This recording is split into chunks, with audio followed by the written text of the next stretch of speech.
Insperity presents the Small Business Advocate Show with Jim Blasingame, brought to you by FedEx, CareerBuilder.com, and Palo Alto Software. This is a copyrighted production of Small Business Network, Inc., all rights reserved. You're listening to the smartest man in talk radio. You're going to be listening to one of the smartest people that you know who this guy is.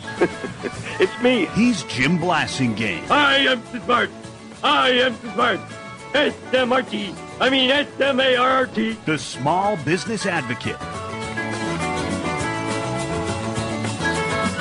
Welcome back. It's 34 after. Thank you very much for joining me. Thanks for staying with me. Always a pleasure to continue to be with you, and especially when I get a chance to reintroduce you to our good friend Mick Fleming. Mick is the president, the CEO of the American Chamber of Commerce Executives, ACCE. You hear me talking about those guys all the time, even when Mick's not here. And he's got a long career. He's spent a lot of years teaching and coaching and working in the private sector. He's been associated with chambers now for a long time, especially in his national leadership role as the president of ACCE.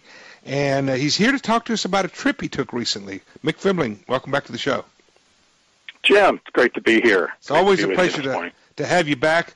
You know, one of the things that I envy about your job, Mick, is that you guys are really doing a lot of trips around the world to connect chamber organizations together, and I think it's a great thing that you guys are doing, because Frederick Bastiat, the French economist, 19th century French economist, Mick, said, "When goods cross borders, armies don't."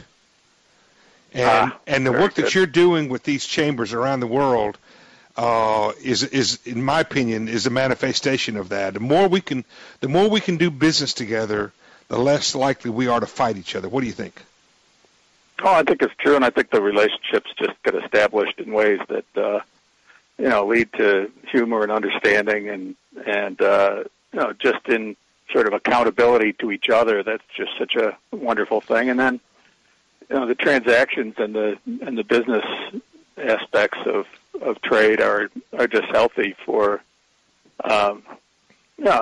it's economic growth for all parties. It's win-win, and right. Those are the only kind of deals that ever get anywhere. So any fear about trade or relationships with countries, unless there's some strong political reason to keep a distance, everything else just leads to more prosperity for everybody. And so I'm a huge believer. But our trips are interesting because they tend to take those who represent small business and large, but the smaller business people who come by virtue of their chamber traveling. And so what we do is we take these group. In this case, we took about 22 people down to Brazil, and they're all heads of economic development and CEOs of chambers.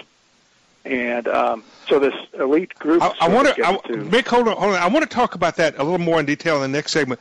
I want to come back though to the idea in this segment. I want to talk about this idea of what you guys are doing in general around the world, because when I travel the world, one of the things is as I started doing this, 30 years ago or so, when I started leaving this country and going to other places, the thing that just jumped at me the most is that Earthlings are really not that much different from each other. I mean, somebody in Europe, on the fundamental level, we're very, very much alike. Culturally, we may be different.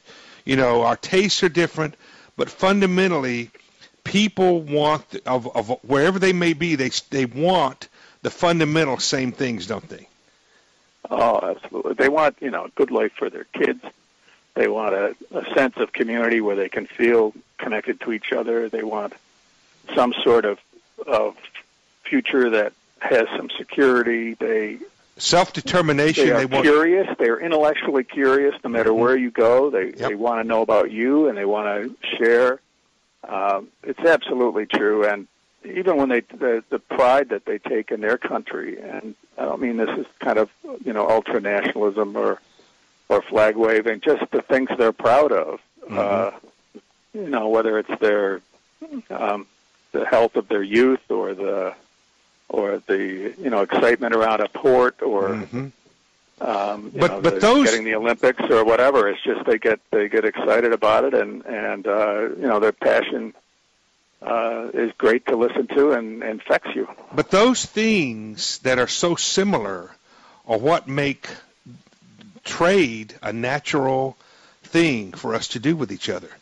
Even when if we don't speak each other's language all that well, we can still do business together. And to me, that's the beauty of trade. And it's the reason why I'm proud of what you guys are doing there at ACCE in developing these kinds of business relationships around the world.